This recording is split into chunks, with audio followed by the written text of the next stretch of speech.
الحمد لله الحمد لله رب العالمين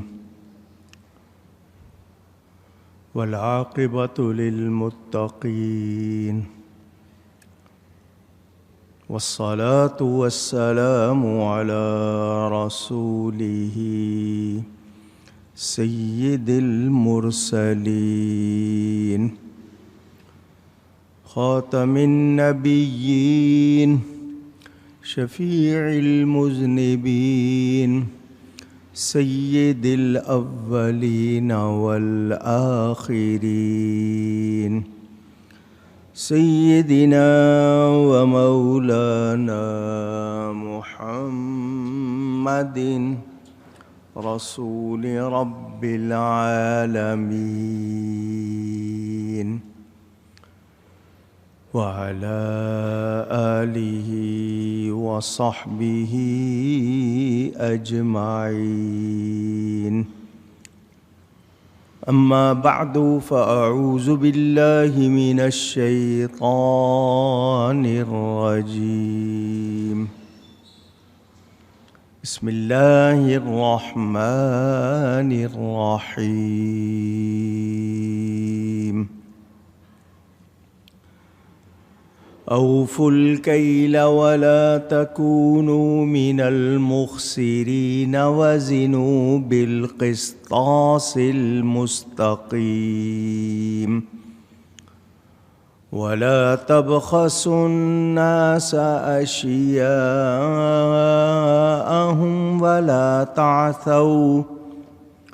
ولا تعثوا في الأرض مفسدين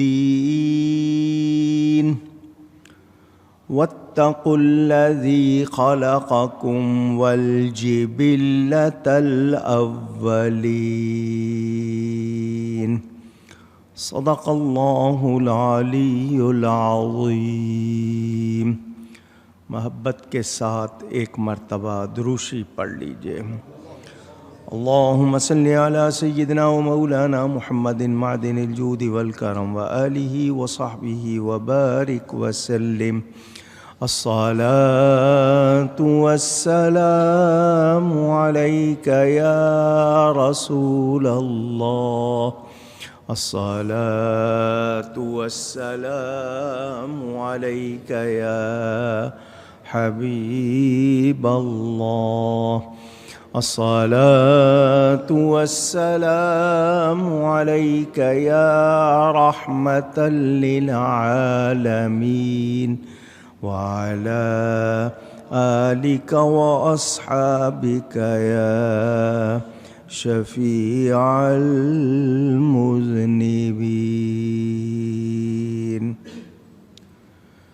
حمد و صلات کے بعد قرآن کریم کی سورۃ الشعراء کی تفسیر آپ سن رہے ہیں. بیان ہو رہا ہے حضرت سیدنا شعیب علیہ السلام کا. ان کی قوم ناپ تول میں گڑبڑ کرتی تھی. لینے کے وزن کا معاملہ اور دینے کے وزن کا معاملہ اور اسی طرح پیمائش ناپ میں حکم دیا گیا کہ ناپ پورا کرو اور گھٹانے والوں میں سے نہ ہو وہ اور سیدھی ترازو سے تولو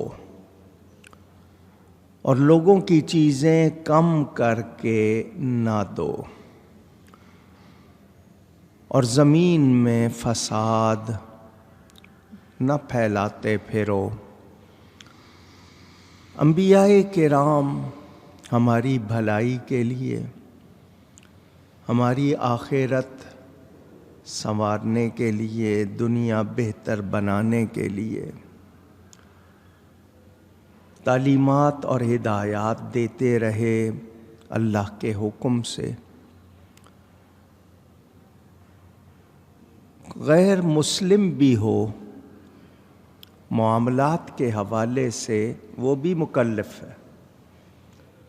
انہیں بھی پابند کیا گیا، اگرچہ ان پر عبادات شرعاً فرض نہیں، لیکن ڈکیتی کرنا، چوری کرنا، کم تولنا، کم ناپنا ان پر بھی حرام ہے۔ اور ان کے ہاں بھی قوانین دنیا میں اس حوالے سے ملتے ہیں۔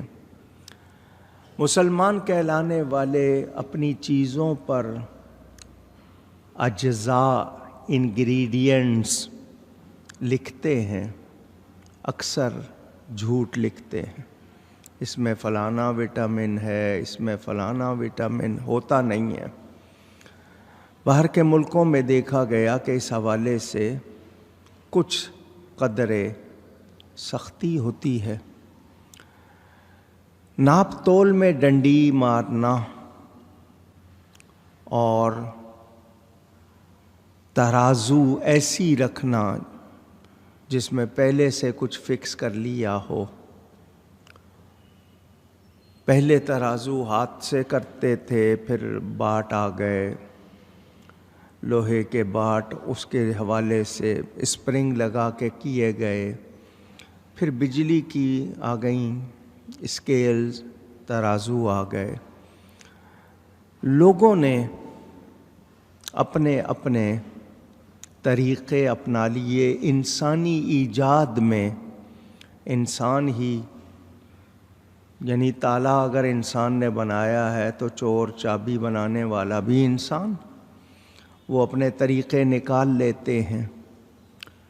حضرت شعیب علیہ السلام نے قوم کو 3 حکم دیے: صحیح تولو، کم نہ تولو، ترازو درست ہو، پاسنگ والی نہ ہو، باٹ جو وزن کے لیے ہیں وہ پورے ہوں، کم نہ ہوں۔ ان کو جب یہ کہا تو قوم نے اس بات کو سنجیدگی سے نہیں لیا۔ ان کو کہا گیا کہ چوری نہ کرو، ڈکیتی نہ کرو، یہ زمین میں فساد پھیلانا ہے، تم لوگوں میں یہ عیب ہیں۔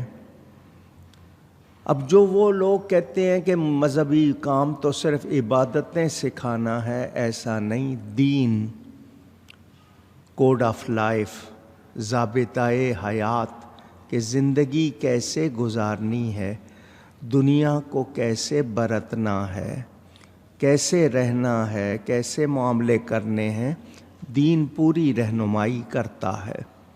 اور نبی صرف عبادتیں سکھانے نہیں آئے بلکہ پورا دین سکھانے آئے، اعلیٰ اخلاق سکھانے آئے، معاملات سکھانے آئے، زندگی میں جتنے امور ہوتے ہیں سب کی طرف رہنمائی کرنے آئے۔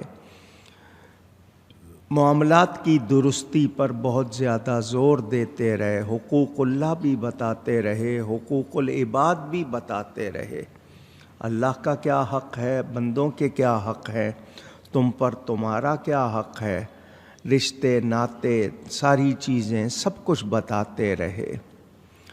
میرے دوستوں اور بزرگوں، قوم نے نہیں مانا۔ آگے سے کیا کہا؟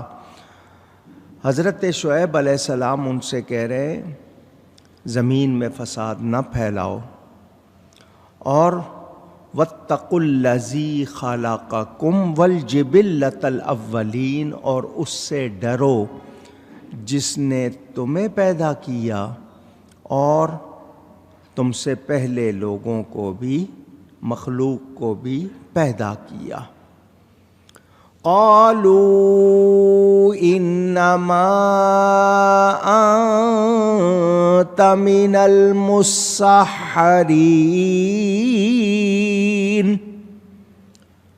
قوم نے کہا، قوم کے لوگ بولے تم پر جادو ہو گیا ہے۔ وَمَا أَنْتَ إِلَّا بَشَرٌ مِثْلُنَا وَإِنْ نَظُنُّكَ وَإِنَّ ظُنُّكَ لَمِنَ الْكَاذِبِينَ، تم تو نہیں مگر ہم جیسے آدمی، اور بے شک ہم تمہیں جھوٹا سمجھتے ہیں۔ قوم نے آگے سے یہ جواب دیا، آپ اس سے پہلے سن چکے ہیں حضرت لوط علیہ السلام کے بیان میں بھی انہوں نے کہا تمہیں نکال دیا جائے گا، دھمکیاں دیں، ان کا تمسخر کیا۔ اس سے پہلے آپ حضرت صالح، حضرت ہود، حضرت نوح، حضرت ابراہیم علیہ السلام کا بیان سن چکے۔ اب حضرت شعیب علیہ السلام کی قوم کا بیان کہ انہوں نے بھی آگے سے نبی کے بارے میں بد کلامی کی، انہوں نے یہی تاثر دیا کہ ہم جو کچھ کر رہے ہیں وہ بالکل صحیح ہے، ہمیں کچھ کہنے کی ضرورت نہیں ہے، یہ جو تم ہمیں ڈرا رہے ہو اور بتا رہے ہو یہ غلط بات ہے۔ اور آگے سے الزام کیا لگایا کہ لگتا ہے تم پر جادو ہو گیا ہے۔ حضرت شعیب علیہ السلام سکھا رہے ہیں ناپ تول صحیح کرو، وہ آگے سے کیا کہہ رہے ہیں کہ تم پر جادو ہو گیا ہے، تم ہم جیسے ہی آدمی ہو اور ہم تمہیں جھوٹا سمجھتے ہیں، معاذ اللہ۔ میرے دوستوں اور بزرگوں، میں نے یہاں پر آپ کو دین کی بنیادی باتیں دوبارہ دہرانی ہیں۔ ہم جب کلمہ پڑھ لیتے ہیں اور یہ کہتے ہیں کہ ہم مسلمان ہیں، ہم نے گردن رکھ دی، ہم سراپا تسلیم و رضا، ہم مومن ہیں، ایمان والے ہیں، تو ہم کلمہ پڑھ کر اس کے پابند ہو جاتے ہیں۔ رولز اینڈ ریگولیشن، قواعد، ضوابط کسی بھی ادارے میں آپ جائیں وہ آپ کو سنا دیتے ہیں، بتا دیتے ہیں۔ دنیا میں ہم سب جگہ جائیں ان کی پابندی کرتے ہیں، مگر دین کے معاملے میں ہم پتہ نہیں کیوں اس کا خیال نہیں رکھتے۔ حضرت شعیب علیہ السلام بھی جو کچھ اپنی قوم کو بتا رہے ہیں، کسی قوم میں ایک برائی، کسی میں دو، کسی میں تین، کسی میں چار۔ ہم اگر آج مسلمان کہلانے والے دیکھیں، جھوٹ بولنا، ناپ تول میں گڑبڑ کرنا، دین کی باتوں کا مذاق بنانا، تمسخر کرنا، ان سے بہت دور رہنا، کوئی سنائے تو اس کو آگے سے گرما گرم سنا دینا کہ اپنی حدیث اپنے پاس رکھو، اپنی آیت اپنے پاس رکھو، بہت زیادہ نصیحت کرنے لگے ہو، یوں وہاں۔ ہم یہ ساری باتیں ہمارے ہاں معاشرے میں نظر آ رہی ہے، تو ہم نے پھر کیا سیکھا؟ مسلمان کہلانے کے بعد ہم نے اپنی ذمہ داری کو، اس پابندی کو کیا کیا؟ ہم بھی وہی کر رہے ہیں۔ تو ایمان والے کہلا کر یہ کریں تو پھر ہم میں اور دوسروں میں فرق کیا رہ جائے گا؟ ہمارے پیارے نبی پاک صلی اللہ علیہ وسلم کے ارشادات کہ جو ملاوٹ کرے وہ ہم میں سے نہیں ہے، من غش فلیس منا۔ فلیس منا ہم میں سے نہیں ہے کا مطلب کیا کہ وہ ہم مسلمانوں میں سے نہیں ہے، ایمان والوں میں سے نہیں ہے، کیونکہ یہ حرکت ایمان والے کی نہیں ہونی چاہیے، مگر ہم پرواہ نہیں کر رہے، ہم دھیان نہیں دے رہے، ہم وہی حرکتیں کر رہے ہیں۔ اور پھر فسادی ہونا، کیونکہ ہمارے معاملات اگر درست نہ ہوں تو معاشرے میں خرابی پھیلتی ہے، لوگوں میں برکت نہیں رہے گی، حلال غذا نہیں جائے گی تو مزاج درست نہیں رہیں گے، منہ سے باتیں غلط نکلیں گی، نتیجہ کیا ہوگا؟ خرابیاں، لڑائیاں، دشمنیاں، نفرتیں، برکت کا، خوشی کا کوئی تصور نہیں ہوگا، تو ہم کہتے ہیں بندش ہو گئی۔ بندش نہیں ہوئی ہے، یہ ہمارے اپنے اعمال ہیں۔ ہم اپنی غذا کو حلال نہیں بنا رہے۔ ہماری کمائی کیسی ہونی چاہیے، ہمیں کیا کرنا چاہیے، ہم پرواہ نہیں کر رہے۔ اب ہمارے ہاں اعتماد، بھروسہ، ریلائے کرنا کسی پر، مسلمان کا آئینہ ہوتا ہے۔ آپ دکاندار کے پاس جائیں، وہ قسمیں اٹھا لیتا ہے۔ حدیث شریف کہتی ہے قسم اٹھانے سے مال بک جائے گا، پیسے مل جائیں گے، برکت چلی جائے گی۔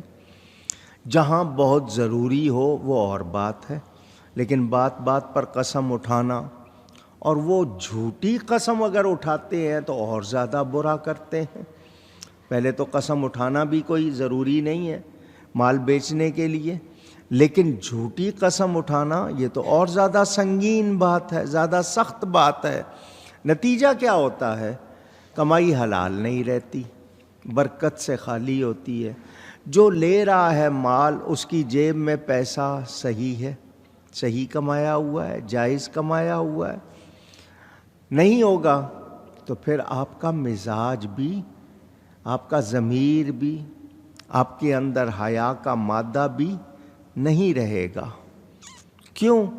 کہ یہ قدرت کا نظام ہے، آپ اس سے لڑ نہیں سکتے، آپ کی طاقت نہیں ہے، آپ کو ماننا ہے، آپ کے بھلے کے لیے ہے۔ مولانا صاحب اگر ہم صحیح ناپ تول کریں تو پھر تو کمائی نہیں ہوتی۔ پٹرول کے میٹر میں فرق، ترازو میں فرق، ناپنے کے آلات میں فرق، دینے میں فرق، لیبل اور ہے، چیز اور ہے، تو یہ جتنا کچھ ہو رہا ہے، کمائی حلال کہاں ہے؟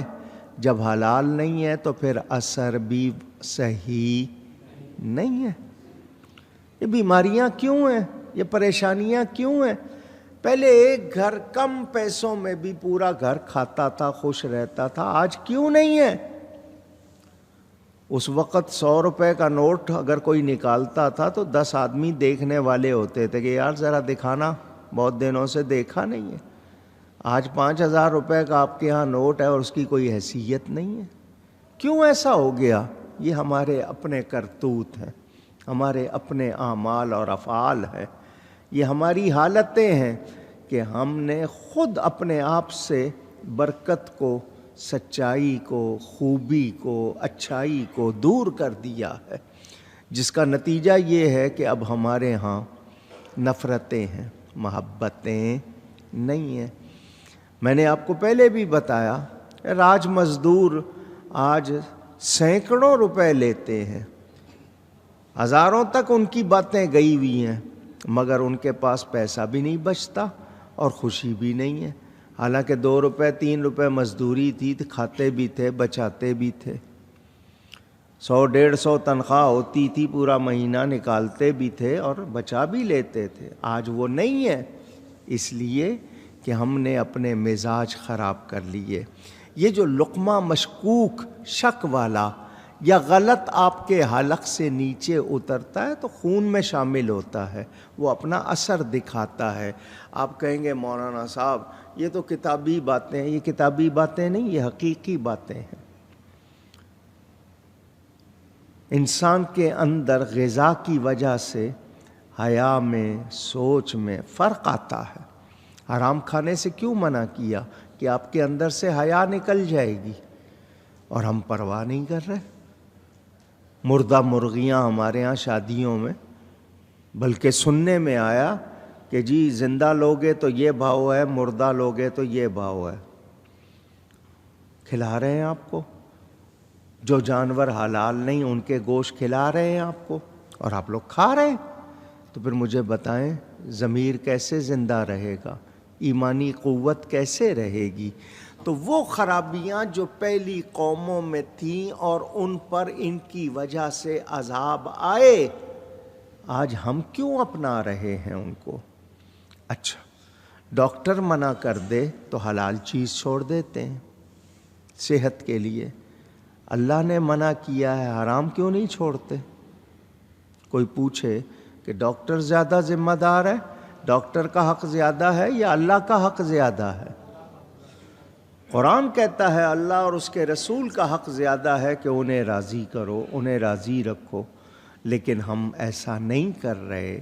تو پھر سوچئے، یہ جو سجدوں میں لذت نہیں آ رہی، یہ جو نیکی کی طرف دل نہیں آ رہا، یہ غذائیں ہیں۔ آپ کے ہاں پانی آتا ہے، صحیح آتا ہے، نہیں آتا ہے؟ پہلے ایسا کبھی نہیں سنا تھا کہ جی بازار سے پانی خرید کر پینا ہے۔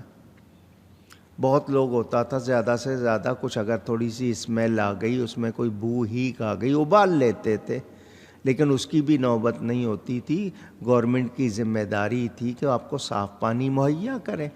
نلکوں میں پانی آتا تھا، دنیا وہی پیتی تھی۔